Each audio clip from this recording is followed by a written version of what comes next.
வணக்கம் மக்களே, இன்னைக்கு ஞாயிற்றுக்கிழமை நம்ம வீட்டில் என்ன சாப்பாடு மாதிரி சாப்பாடுன்னு பார்க்கலாம்.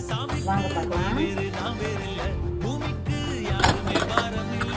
சுட சுட ஆவி பறவை சீரக சம்பா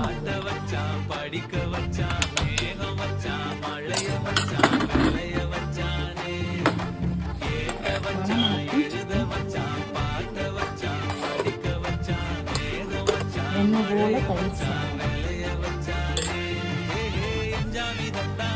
பிரியாணி,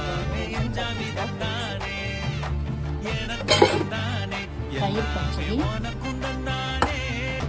சால்மன் ஃப்ரை. வாங்க பரிமாறிடலாம். இதுதான் இன்னைக்கு நம்ம வீட்டு மதிய சாப்பாடு. எல்லாரும் வாங்க சாப்பிடலாம்.